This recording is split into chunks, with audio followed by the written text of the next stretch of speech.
Larry, before I let you see yourself, are you sure you can stand the shock? Oh, yeah, sure. I know with those fangs in your mouth you can't talk clearly, but make a sound and I'll give you a look at yourself. Look.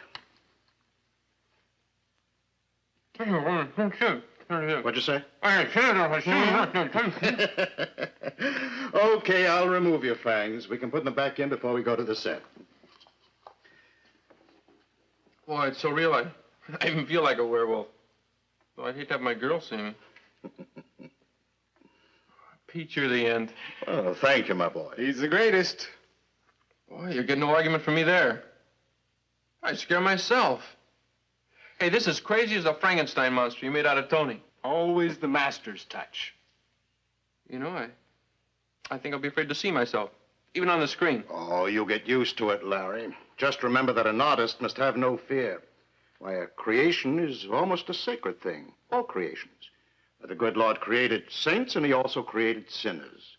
He created the lamb and the fawn, but he also created the wolf and the jackal. Now, who can judge which is the most praiseworthy? Well, that's one way to look at it. For 25 years, he's been the master. He created them all. And if I may say so in all due modesty, I regarded each one as a creation, no more important than this.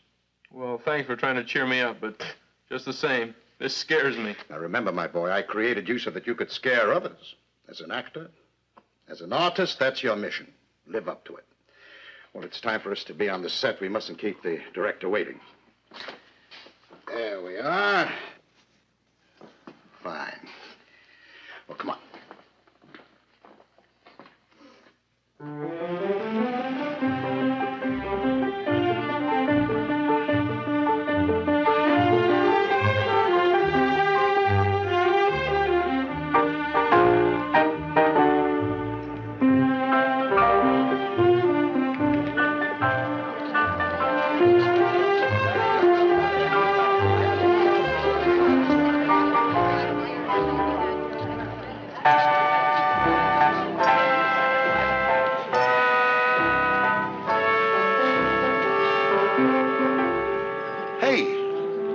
Him in the next picture after we capture the ship.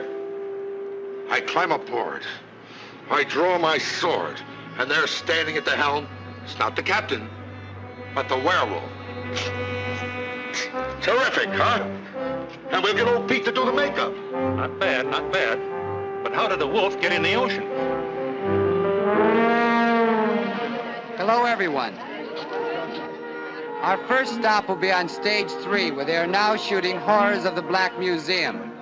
Folks, I think you're in luck. The big scene of the picture shoots today. Now, if you will all stay together and follow me.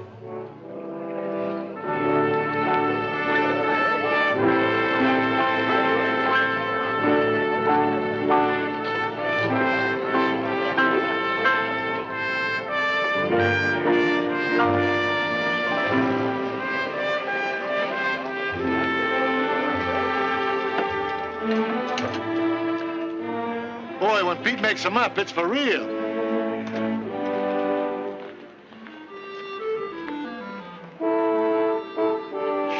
Well, at least we look normal. Don't we, though?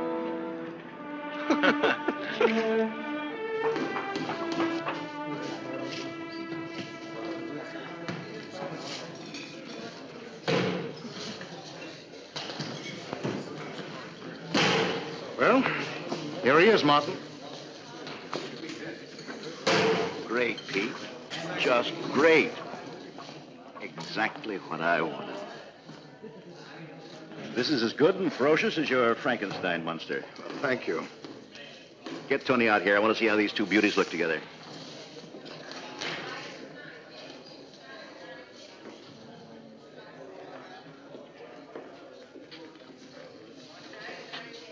Werewolf, meet Frankenstein.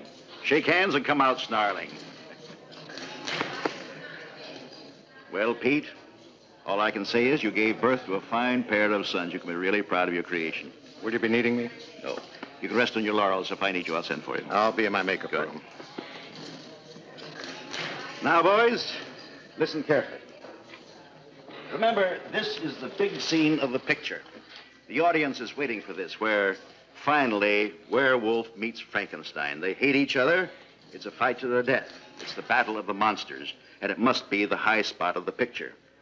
It's got to be the greatest fight we've ever had on the screen. And I've got to get it in one take. So listen to directions carefully. You'll come in from out there. Now, you'll come in from here. Very stealthily, very cunning. With animal instinct, you will feel that there's an enemy around.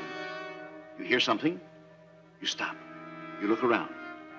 I want this to be really creepy. You haven't seen anything yet, but you know that you're in danger. Suddenly, from over there, big as life and twice as frightening, comes the Frankenstein monster. Come in, son. As you move towards each other, Put everything away carefully. Yes, Pete. You know I always do. I want to take home some pictures of these boys. I like to study them. I might decide to make masks for my collection.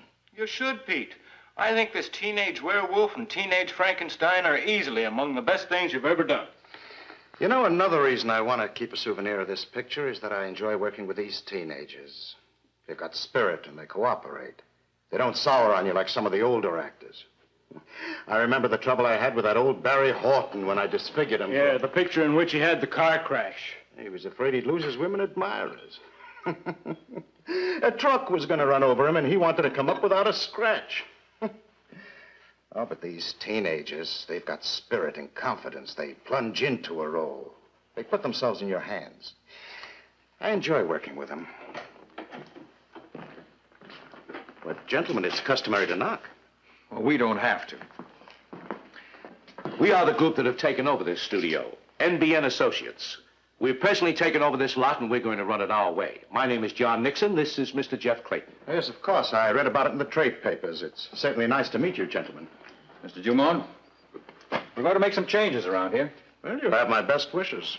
Oh, won't you sit down?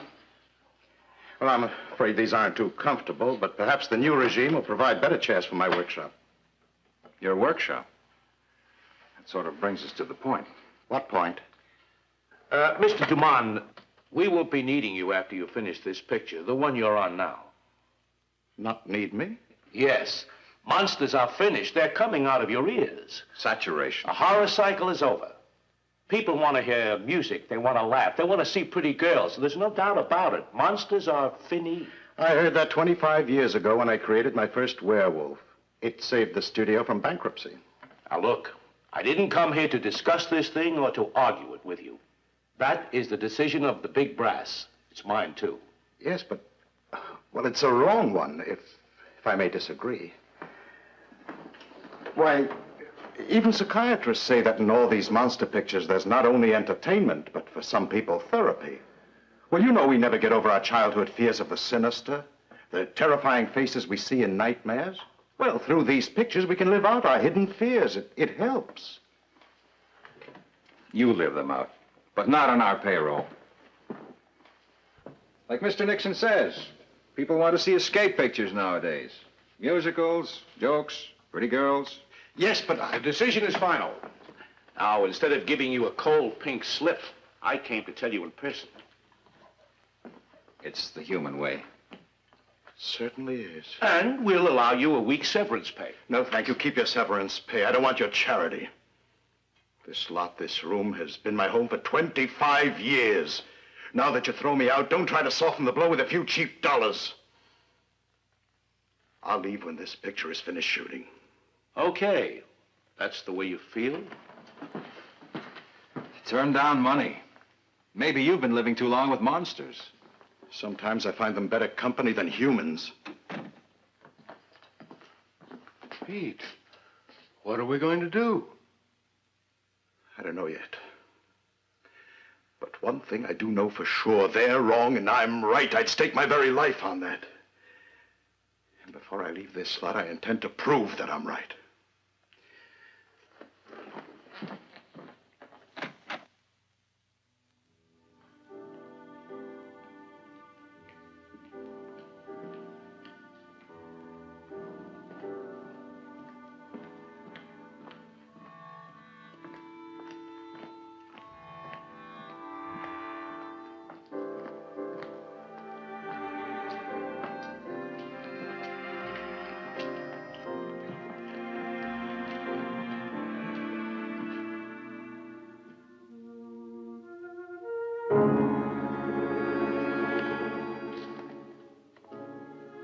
werewolf. Frankenstein. They want to put an end to us. They say we're through. There's gratitude.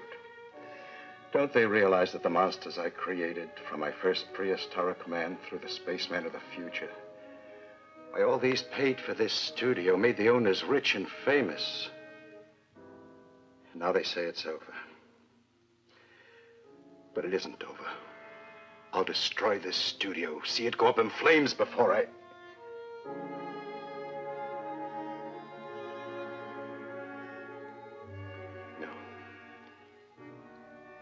Destroy them first. And I'll use the very monsters they mock to bring them to an end. Pete. Huh? I heard voices. Only mine. You were talking to yourself? Not entirely. I was reassuring my children that I won't let them perish. That I'm going to stop these men from destroying us. But how? I'll show you.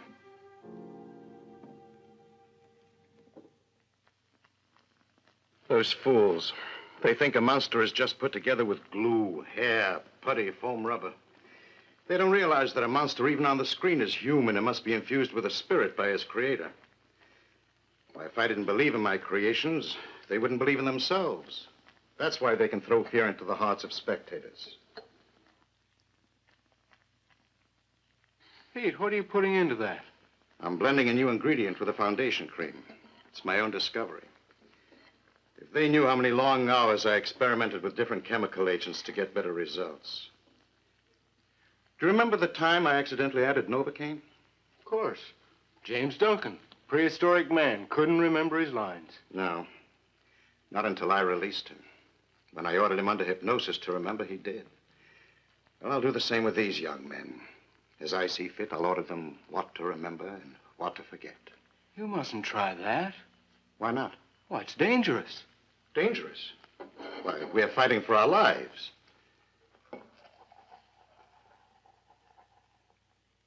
Now, this enters into the pores and paralyzes the will. It'll have the same effect chemically as a surgical prefrontal lobotomy. It blocks the nerve synapses. It makes the subject passive, obedient to my will.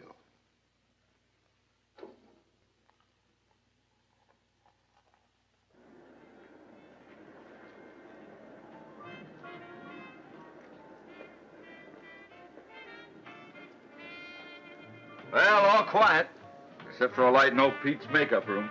When he's on a job, he practically lives here. Yeah, I know. He's married to his career. That's the way I feel about my work. But what chances do I get? Now, don't knock it. You got a nice, easy job. The only hoodlums you run into are the bit players. We're strictly law and order men. Nothing ever happens on the lobster shift. That's what I mean. Just high-class watchmen. Look, Monahan, you want action, join the commandos. Yeah.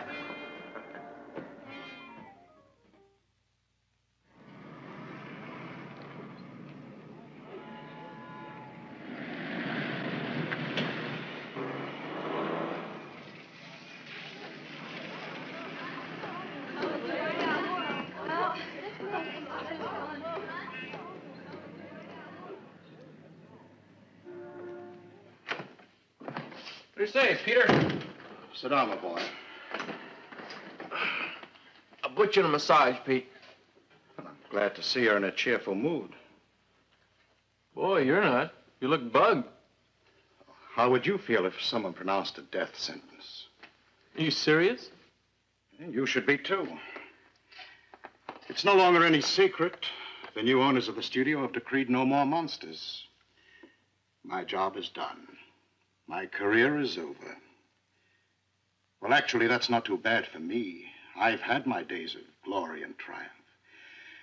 I suppose I'm an old man who should be able to face the end. But this also means that your career is over, too. I thought that was just a rumor. It's an order. One order can destroy both of us. Tough. But I guess my agent can get me another part. I don't want to discourage you, my boy, but I know this town, this industry. I've given my life to it.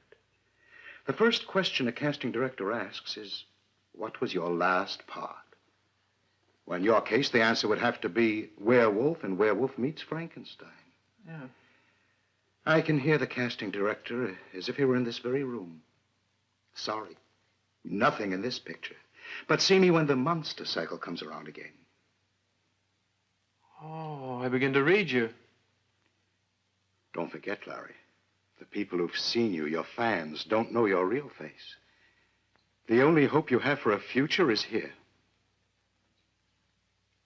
I guess you're right, Pete. Oh, I know I'm right. Well, what can we do? I like that question. At least you're interested in saving your career. I am. Well, if you'll sort of place yourself in my hands, perhaps we can make them change their minds.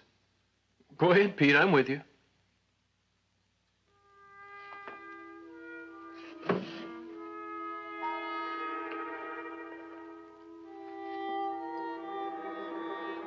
Larry, this foundation cream has a new firming agent in it.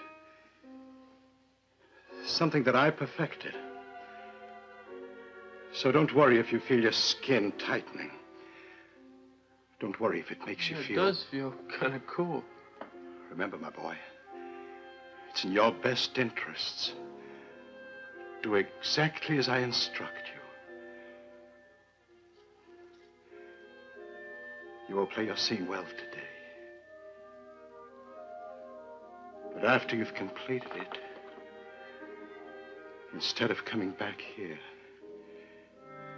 this is what I want you to do.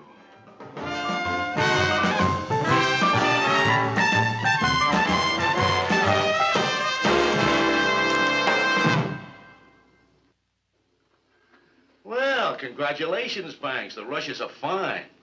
You were right. This musical is going to be a big hit. I like the way you're handling this production. Thanks, John. Everything on the set's coming along just great. I'll see you in the morning. Good night. Good night. Well, I might as well see yesterday's rushes on the Werewolf and Frankenstein picture. Without me, if you don't mind, John. Maybe you've got a secret yen for monsters, but not me. I think they scare you and you're too chicken to admit it. So you guessed my secret, huh? Well, it's part of my responsibility, so I'm going to see them. Well, have yourself a nightmare. All right, I'm ready. You can run the rushes on production 204. Scene 136, take 2. Action.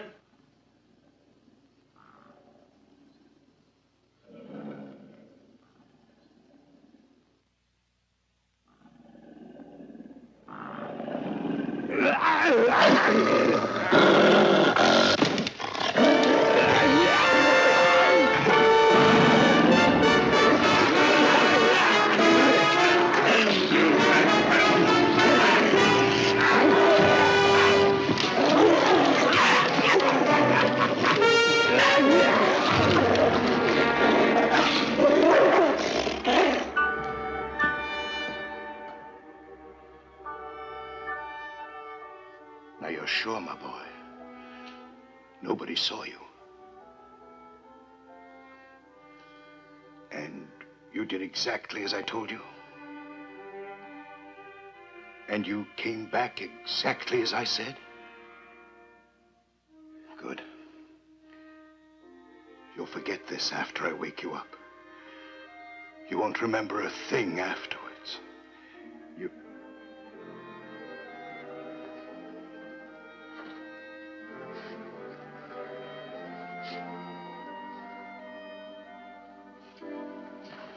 Pete, are you sure there's no danger of us getting caught? Just wash these.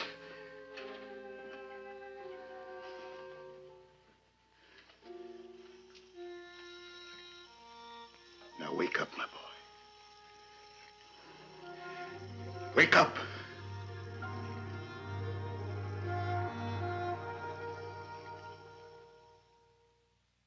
Now, here he is, Doc. See what you can get. Now, tell me what you know about all this. Don't leave anything out. Already told you, I ran the rushes for him on 3 pictures. What time? Beginning about 8, that's when he reserved the room. Did you see anything, hear anything? All I could see was on the screen. All I could hear came from the soundtrack. Especially the last one. 2 monsters beating each other's brains in. And then? When the picture was finished, I put the house lights up, then I put the film back in the can, and I went home. My work was done. The cop on the gate, Richards, he checked me out. Okay, you can go. Hey, did you see this? Glass in his wristwatch is cracked. Stopped at 8:34. And that fixes the time of the murder. What do you make of it? Well, pending autopsy findings, I would say that he was attacked from behind by someone with fiendish strength. Neck is broken. And that the attacker, like an animal, inflicted sharp wounds on the neck. Looks like fangs to me. I'd say that the time of death is fixed by the time the watch stopped is reasonably accurate. So what do we have to do? Look for a monster? You don't have to go very far. I think that they make them to order right in the studio. We're not talking about actors. We mean a real monster.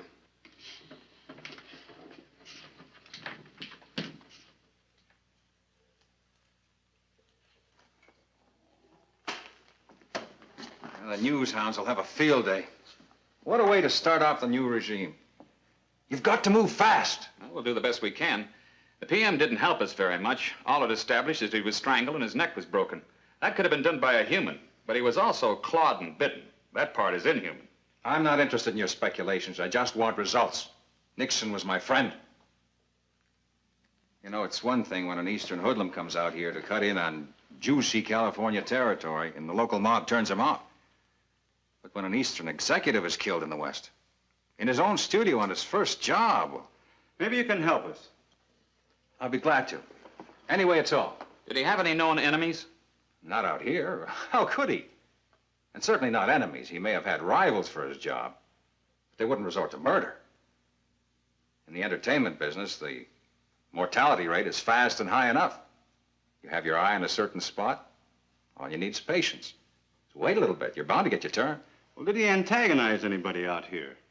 No, not in that lethal way. Naturally, we pink-slipped about 100 at the studio. We had to. Still cameramen, flacks, maintenance men, secretaries, makeup department. But that's not unusual when a new regime moves in and takes over. And yet it throws an awful lot of people out of work. Some of them may not like the joke. It's just one of the hazards of the industry. Besides, they'll all get jobs immediately. They'll be absorbed by TV. And you don't know of any enemies he had out here? I'd say he had none. Well, we'll put every man we can on the case. Just bear in mind that we want this cleared up as badly as you do. A Hollywood murder is okay on the screen, but not in the studio.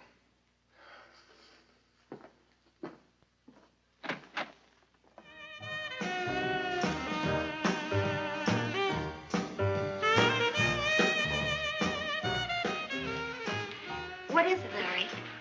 Don't you feel well? I kind of black out, huh? I don't understand. I start to weave, and then I black out. This is something new. No, I just feel this way since... Look, maybe you gave your all to the part of the werewolf. Now you don't have any strength left. You may have something there. In the last scene I was in, I had to try to escape, to get away from the police. Arlene, I still feel as if I'm running. I don't know what I'm running from, but I am running away. Maybe the reporters and police upset you. No. They just looked around, took a few pictures. They barely spoke to me. Asked me how it feels to be a monster. Then they turned away. I heard them laughing at the makeup like it was something to scare kids. Just the same. Still running. Come on, Larry. Relax. Calm yourself. I guess it's only natural if you work hard that you're going to have a letdown. Yeah, I guess so. You better get back in, Arlene, before they chip in and buy me a wheelchair.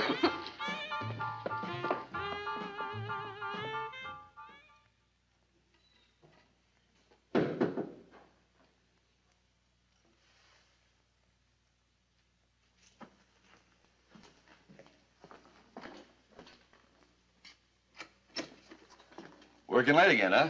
Oh, well, I have no hours. No creator has. Besides, I get more joy and satisfaction out of my work than watching the clock. I know you're a beaver for work, but it's only human to call it a day once in a while. Not me. There's no rest for me.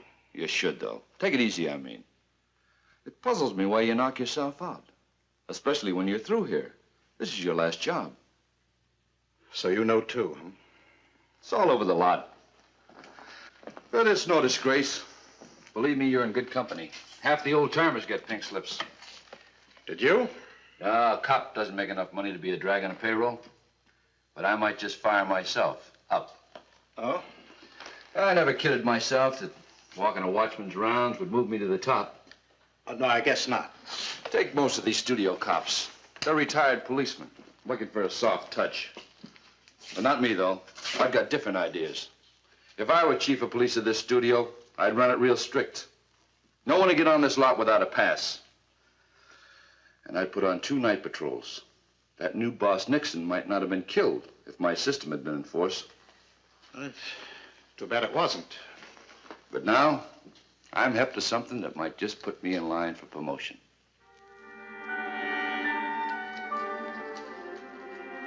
Really? Now, take that Nixon killing, for instance. A man gets strangled just watching the rushes. I wasn't satisfied with the way the big brass handled it, so I put some pointers of my own down. I've got them right here in my little black book. Like a real detective, huh? Exactly. Like I think it was an inside job. Someone who knew his way around the lot. Do you suspect anyone? No. But I can give you another, for instance. Like you and your stews didn't leave the studio the night before the killing. Well, I often spend the night here, especially when I have a heavy makeup job. Do you realize I've got to be here at 6 o'clock in the morning to get the actor ready for his first scene of the day? Well, so why bother to go home? You don't have to explain anything to me. You can tell it all to Captain Hancock of Homicide. And you can tell him, for instance, that on the night of the killing, you and Rivera left the lot at 9:12. Got it all down here in my little black book. Then I figure Captain Hancock tells the new setup, maybe I get promoted. Yeah, I've got a few other little things written down for him, too. Yes, but why bother? After all, you've already done all they expect of you. Why stick your neck out beyond the call of duty? The security of this lot means a great deal to me. This studio will be here a long time. And someday I expect to be its chief of police. Well, I like a show of ambition, and you've really got it. I'll see you downtown.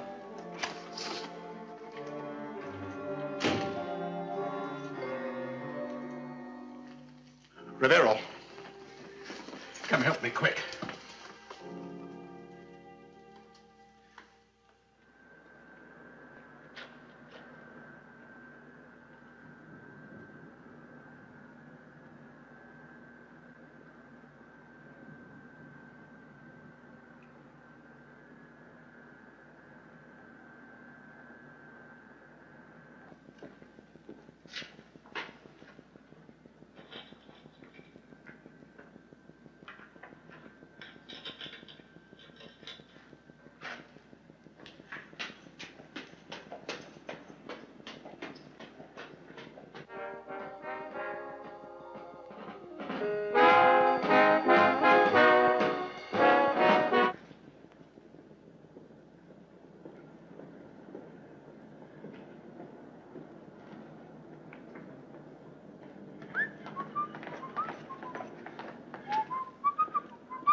check out now. Remember, not a word out of you. Just follow me out of the studio and get into the car.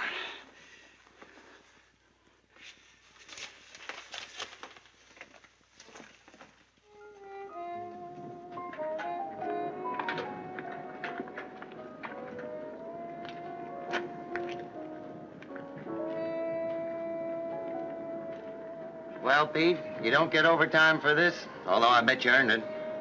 Yes, we accomplished quite a lot, but we are far from finished. Just a few hours rest and then back again. Well, Richards, 9. 9.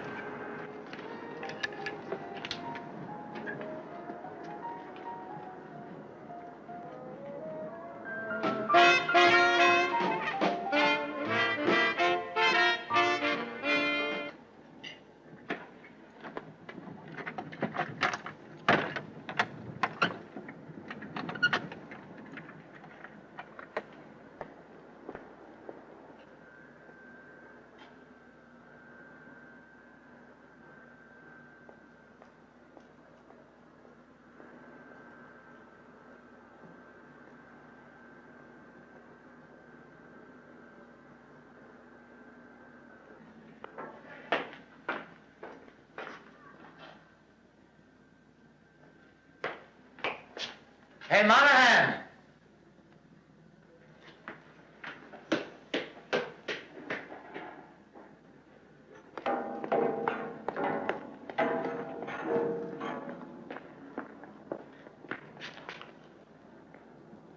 Hey, Monahan!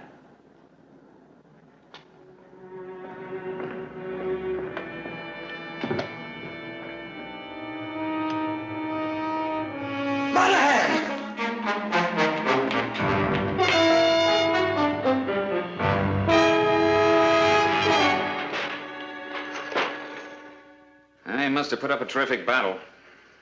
Sure looks like it. I'm surprised I didn't hear a thing.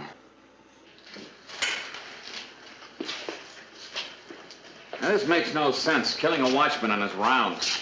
Unless he surprised the murderer. Well, surprised him in what? As far as we know, nothing was stolen. No dressing rooms were broken into. When did you begin to suspect something was wrong? Well, I waited 15, 20 minutes after he was due back, then began to look for him. I figured maybe he brought a little snack from home.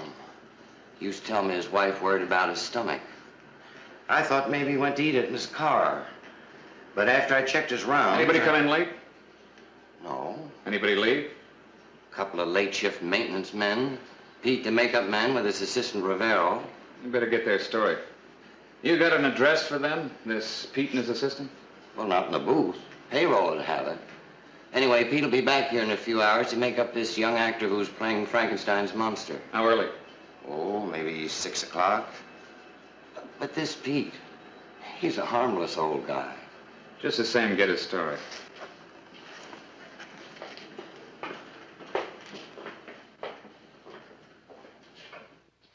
And you're sure you didn't hear a thing? No, sir. You see, I was here all the time. Right at this table, preparing the foundation cream I use in makeup. And you heard nothing, saw nothing? If I had, I would have done something about it. He was a nice young fellow, that Monahan. Polite and neighborly. It's a shame. Monsters. Is that all you do? Well, I sort of specialize in them. I have for 25 years. Look, Pete, my kid's having a Halloween party. I think he'd get a big bang out of scaring his friends. Oh, well, bring him over. I'll be glad to make him up as a monster.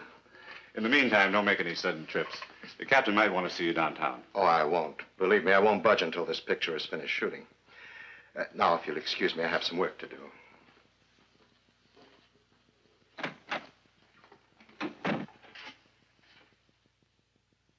Cut. Print. Very good, kids. Lunch, 1 hour.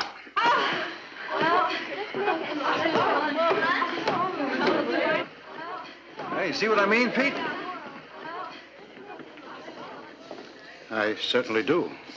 This is what the people want. Instead of the old stuff, fright wigs and monsters, they go for gorgeous gals, singing, dancing, you know, escapism. And that's what you'll give them.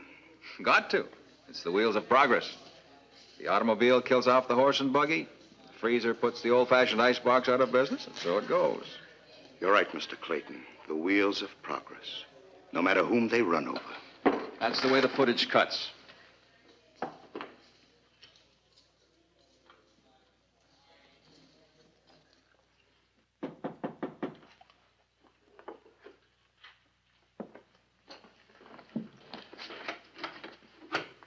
Yes, girls, anything I can do? We're from Oakmount High. We're the editors of our school paper. We're writing a story, A Day at the Studio. You know, one of the girls is in a musical they're shooting. Oh, yeah, Betty Davenport. You know her? Well, I met her. I played football with her brother last year. Well, that's what we need. In our story, we want to get the teenage slant, and you just finished school. No, girls. I know you have a lot to write about, but we really don't have too much time. Well, we just want to ask one question. Ask me. How does it feel to be the last of the Frankensteins? Well, who told you he was the last? Mr. Clayton. Oh?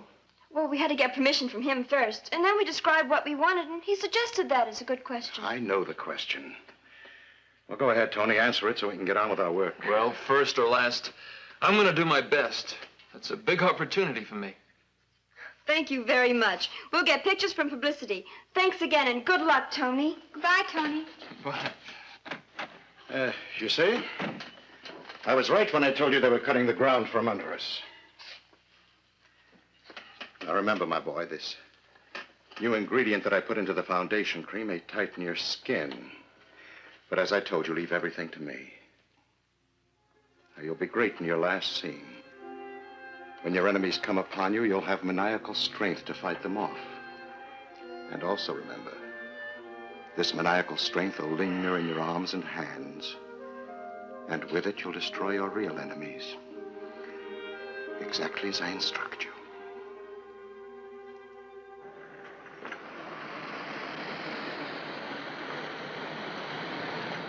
You gone home pretty late tonight, Mr. Clayton. Yes, and it gets later every night. The work just seems to pile up. Good night, Regis. Good night, sir.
The boy's late.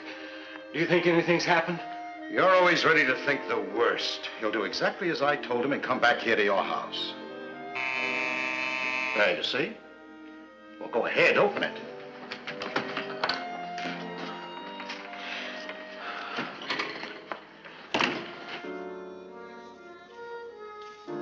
You did well, my boy. And as I cautioned you, you won't remember a thing about what happened tonight. Help me get him out of this.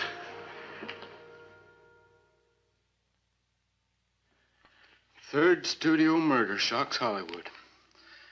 Following the morbid Hollywood tradition of death in threes, the third brutal slaying within the space of 1 week took place last night in the darkened garage of the Hollywood home of Jeffrey Clayton, American International Studio executive who was the victim. To check this reign of terror, it is reported that officials are considering closing the studio until the mad murderer is apprehended by police. You've read it 3 times. So the press will have a field day. But, Pete, how about us? Our work here is done. Well done, I'd say. But according to the paper, the studio is closing, and the other studio... Oh, quiet, you fool. A little gust of wind and you begin to shiver. I've taken care of you for 25 years. You won't starve. I'll see to that. Provided you keep your mouth shut. Shut at all times, do you understand? Yes, Pete, of course I do. I never give you any trouble, you know that, Pete. I've always considered you the master, and I was the assistant. And let's keep it that way. A silent assistant. Rivero, you and I have been invited downtown to police headquarters. Police headquarters? For routine questioning. Merely a ride down and back. When we get there, don't open your mouth. I'll provide the answers. Yes, Pete. All right, let's go. Get your hat and coat. Police are very peculiar. They insist on punctuality. I was just going to barge in on you. Me? Yes, you. You're Pete, all right. I don't believe we've met. Well, you're meeting me now. Gary Droves, that's my name. I'm Larry's agent. Larry, your teenage werewolf. I set him from the part with the producer, but that doesn't mean I quit worrying about him. I never forget a client, even though I get them work. Gary Droves is not a flesh peddler. Get it? I don't quite understand. I'm like a father to my kids. Sometimes I don't even take the 10% till I get them a term contract. Now, how do you like that? Very admirable, but I don't see how it concerns me. All right, I'll throw you the connection. You leave my boy alone. Don't you tell him that after this picture he's finished, that he'll never get another job. Getting him work is my department. And Larry's got a great future as an actor, and I'm going to help him build it. And for your information, I've got 3 jobs lined up for him right now, and I don't need to have a truck run over his face to get him more work. Do you understand? Yes, of course, Mr. Droves, but you see, I only suggested that... Don't suggest. In my book, you're a negative character. I can get Larry a job any time I want to. Well, I can even get you a job as a heavy if you'll join the union. Well, thanks for the offer. You're welcome for nothing. And don't forget what I've been telling you. You leave my client alone.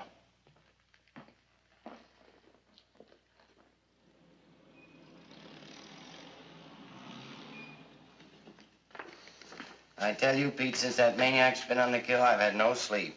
Nights on the studio gate, days over here. Yeah, I know what you mean, Richards. It's been a hardship on all of us. Somebody sure had a grudge against those new executives. Well, it would seem that way. But as you pointed out, a maniac. Well, a maniac really needs no reason for killing. Millie, we appreciate you coming down here to help us. Now, if you'll try to give us some kind of description of this monster. Well, Captain, that's as close as I can get to it. A monster. It looked like he walked right off the screen. Big, huge man with one eye out of its socket. Oh, it sure was a nightmare. He hit me and knocked me down. Must have had something in his hand. The blow was that heavy. About what time was it? Well, I don't know to the minute, but I was coming from a picture show, and I took the last bus home to where I work, and that would make it, would walk in 3 blocks, about 12:30. Thank you, Millie.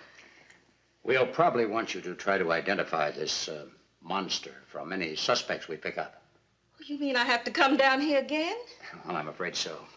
Well, you call me and I'll come. No man like that should be roaming the streets. Yeah, I'll come.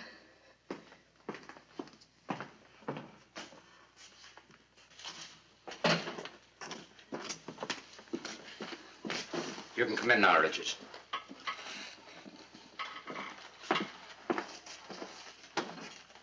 Sit down. Now, last night, as you know, Mr. Clayton was killed. But right now, we want to take you back to the Monahan killing. Yes, sir. Are you sure you're not holding out anything on us? Why, no. Well, you yourself said it was strange. You didn't hear anything. Now, we've been chewing that over. Exactly where were you when it happened? Well, in my booth at the gate. How far is that from the commissary? About the same distance as 2 city blocks. And you mean to say with all that crockery tossed around and smashed in the dead of night, you didn't hear a thing? You think if I had, I wouldn't have run to help Monahan? He was my partner. For years, we teamed together.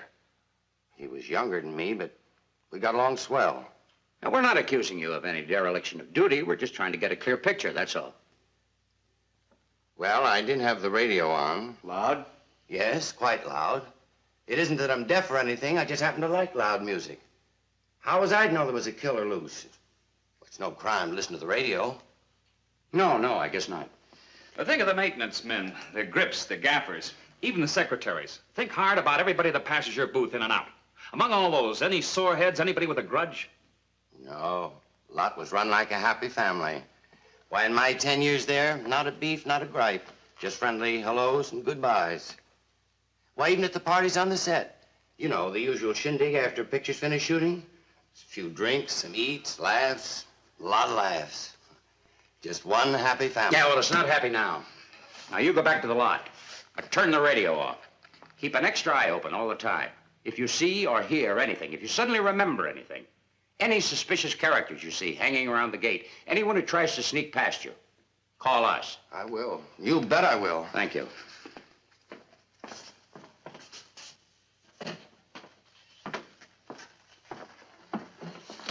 All right, gentlemen.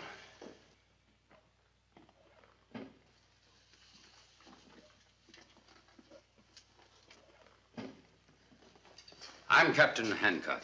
How do you do? I think you've met Detective Jones. This is Detective Thompson. Hello. Pete, I'll tell you why we asked you and your assistant to come down here.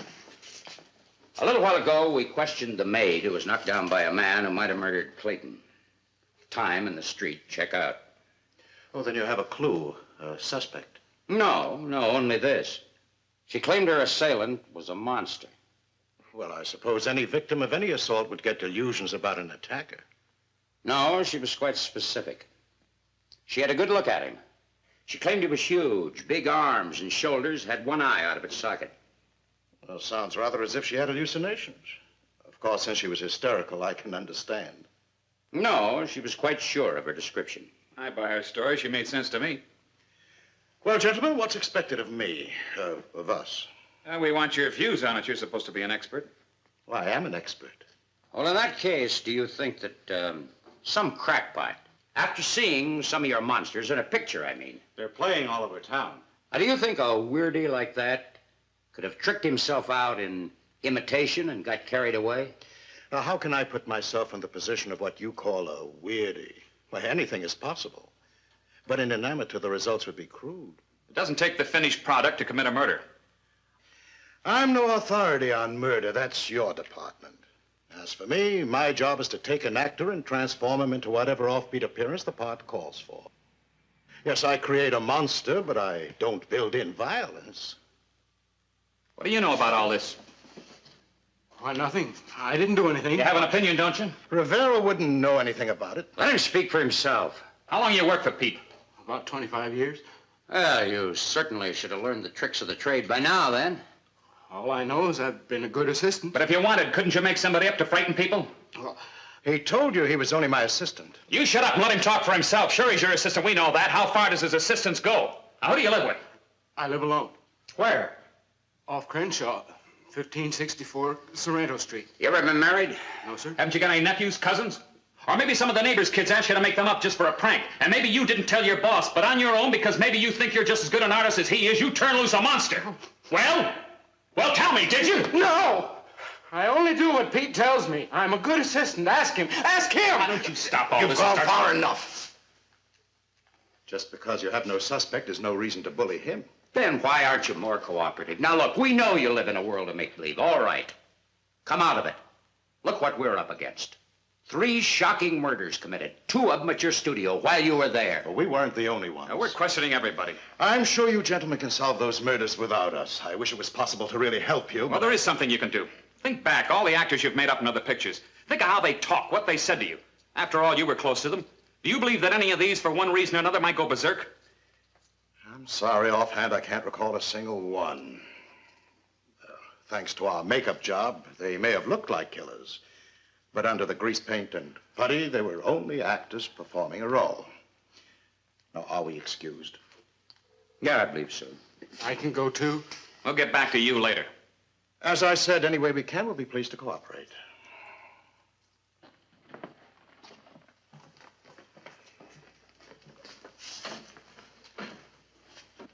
Something weird about that old Pete. And his assistant, Rivero.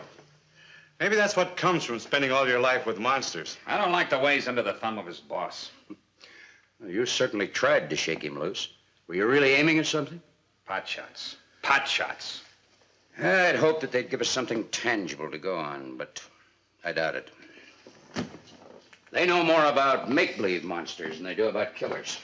Get a grip on yourself. You collapse like a sick calf. The interview is over. We've been questioned. The police are through with us. I'm not so sure of that.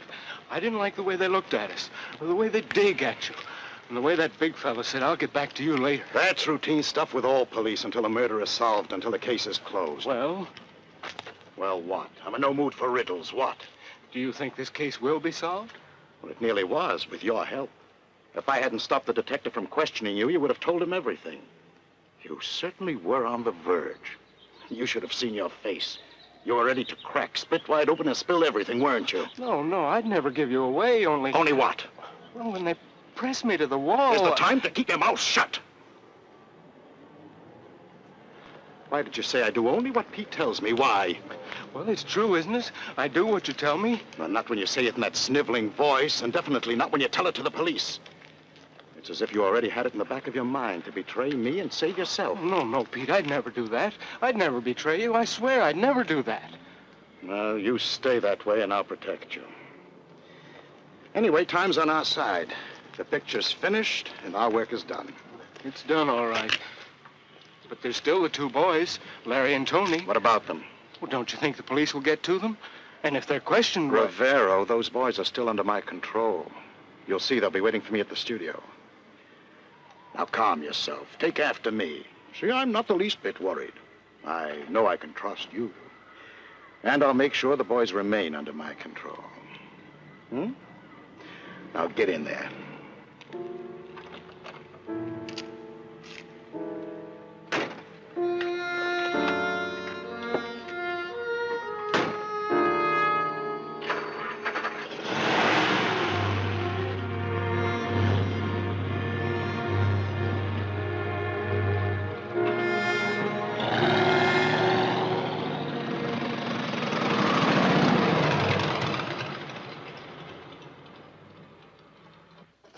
Say, I think we've got something in the Clayton case. Yeah, what?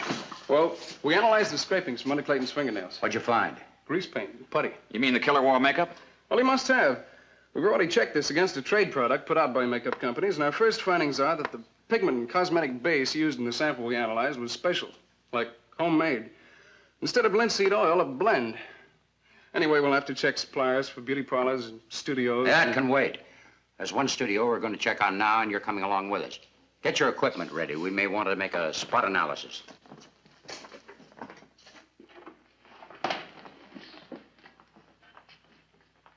You see, Rivero, they didn't even give me the courtesy of letting me pack my own things. Oh, sorry, boys. We were a little delayed. I hope you haven't been waiting long. Well, no, Pete. You asked us to meet you, and, well, we did want to say goodbye. Of course, but not here. I'd like you boys to come to my house. We'll have a little food, a little celebration. After all, this is no way to end a friendship. Well, sure, Pete, but... Look, you don't mind if we don't stay too long, huh? We both have dates. Fine. Now, how about you boys helping Rivero load the car? Oh, sure, Pete. We'll help. But you go ahead, wait for me in the car. I'll just gather up the last of my stuff, and we'll be off in a jiffy. Okay.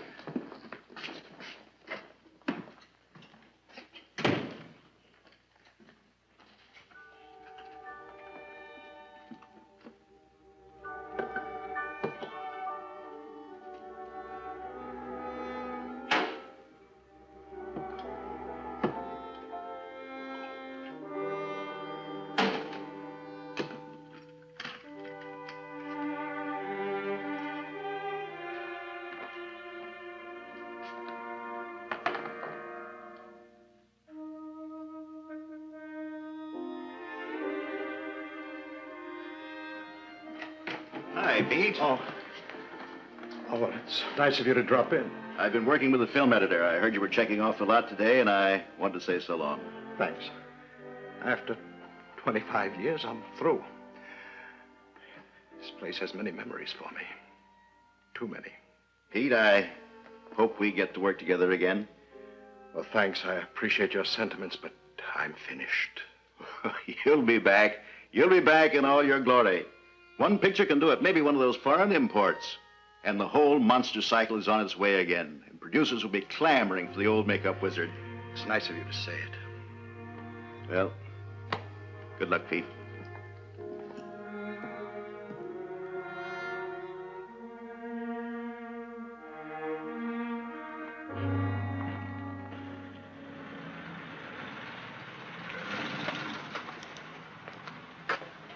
Well, goodbye, Pete.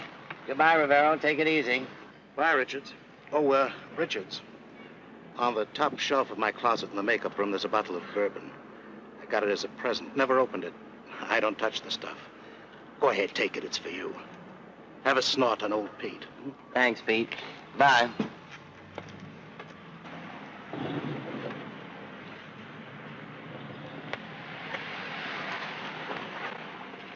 Is Pete Dumond, the makeup man, still here? Just checked off the lot.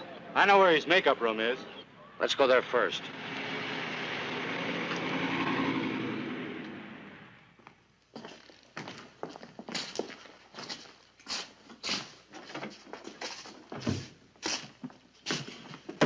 It looks like he took everything with him.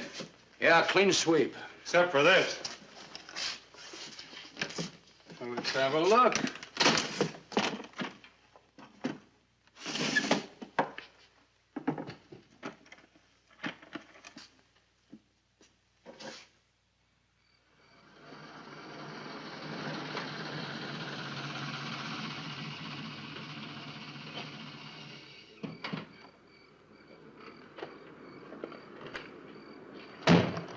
Well, here we are, boys.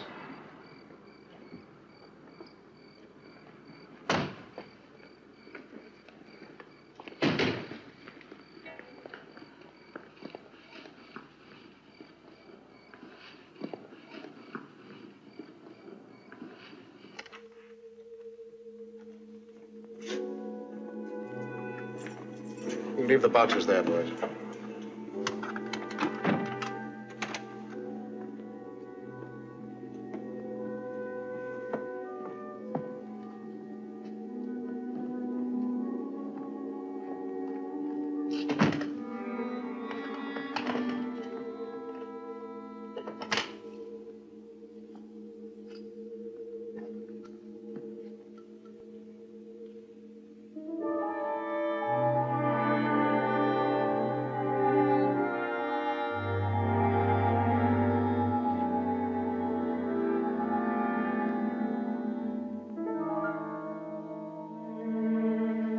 What are these? My family. My children.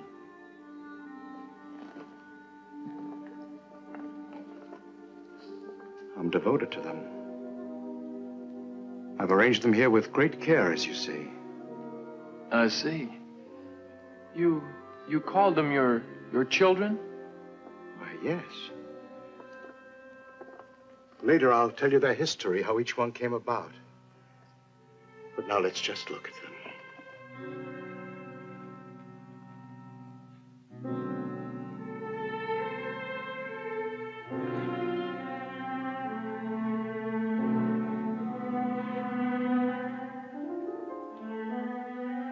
This room is like a cathedral to me.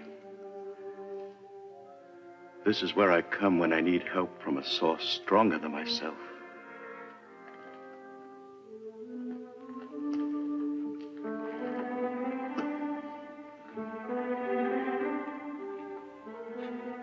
Don't you think we should be getting some refreshments? Oh, yes, yes, of course. I lose myself here.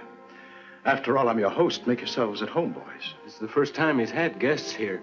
You young men should feel honored. We do. We certainly do. Look around, boys. Study these heads. You'll recognize some great names among them. Artists who, even behind the mask of horror, achieved eternal fame.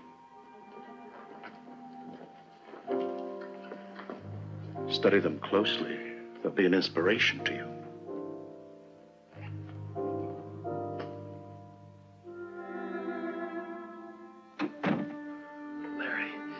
I say we cut out. Oh, man, you saw, you heard. If we don't dig the old man's collection, we'll hurt his feelings. It gives me the creeps. Yeah, he does, too. I wouldn't have come. Only you said it was some kind of celebration, a party. Yeah. It's a party, all right. All the guests are stuffed heads. We shouldn't have come, no matter how much you pressured. He makes it tough to refuse. I know. You know, Pete's got ways about him. I don't know, strange ways. Like when he was making you up for the picture, putting on that foundation cream. Did he give you a lot of stuff about how this would be your last job and that enemies would drive you out of the business and that only he could protect you?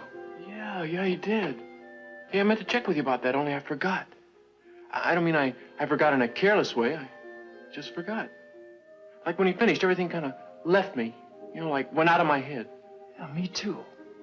It's only since the last scene was shot that Hey, Tony, tell me. But when he finished, did he tell you off?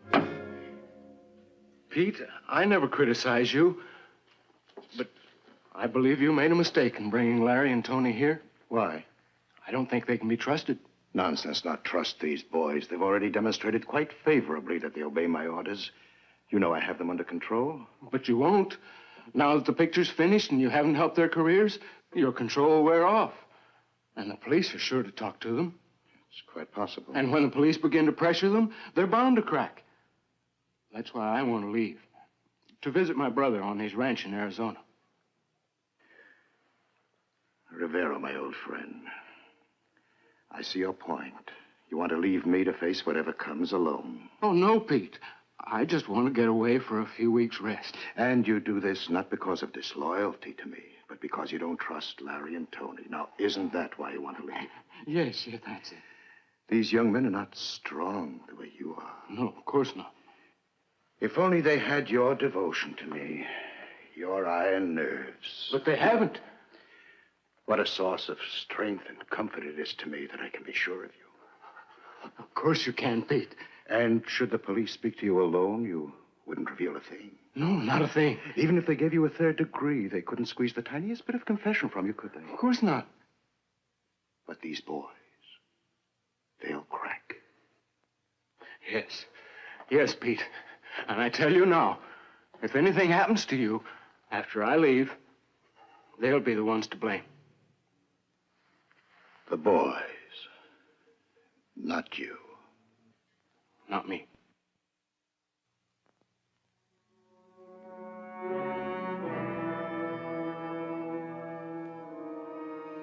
I'll remember that. Old friend.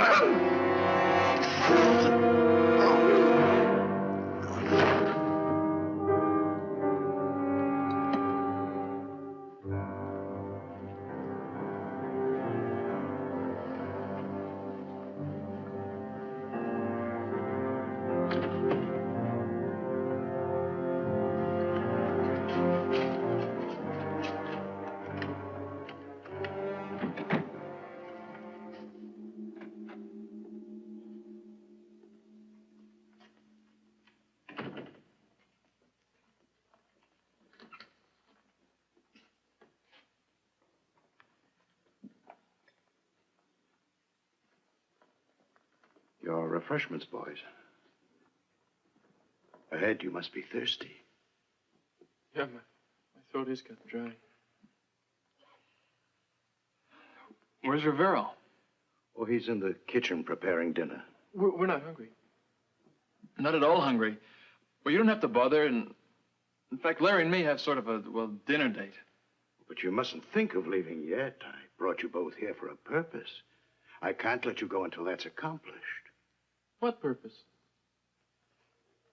I have a great honor to bestow upon you. Like what? I intend to add you two to my collection. Add us? How? It's always been my ambition to crown my collection with a werewolf and a Frankenstein monster that I created completely. Soul as well as body. But what about those? They're only images, fashioned from memory. You want real heads on your wall? As real as I can get them. For the present, I only want to take your measurements to get exact replicas of your heads. You've got the stills? Oh, no. No, photographs are not enough. My new additions will be lifelike. Just think, in the years to come, you'll both be up there. A refuge, a permanent home. Now look, Pete. We're thankful to you and all that, and, well, we know it's an honor. Well, but to level with you, we don't feel quite right in here. We'd like to get out.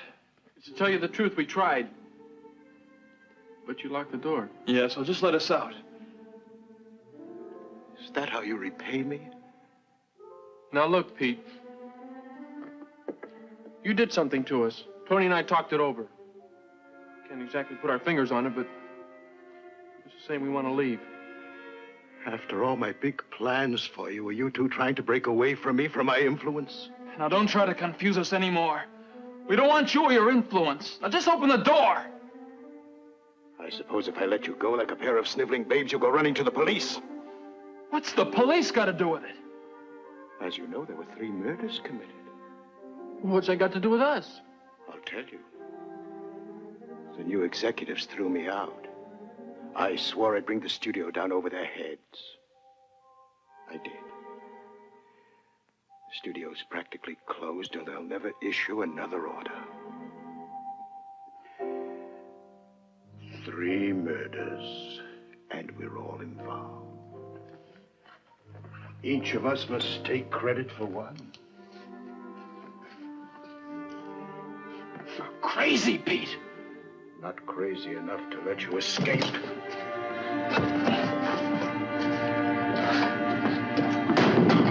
What have you done, you fool?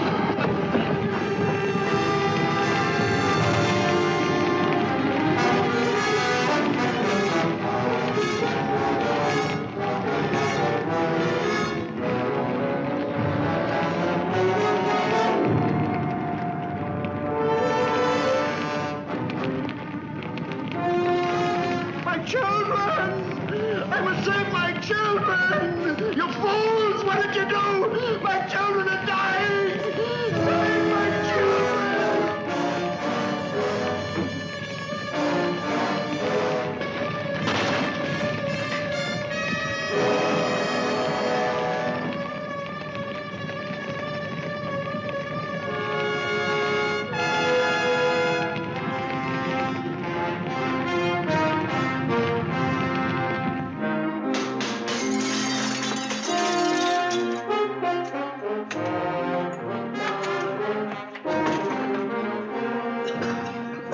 Call the fire department.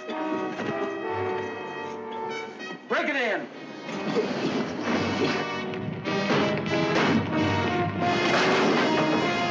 Take him downtown. Where's Pete and Rivero? I don't know where Rivero is, but it's too late for Pete. He's in there.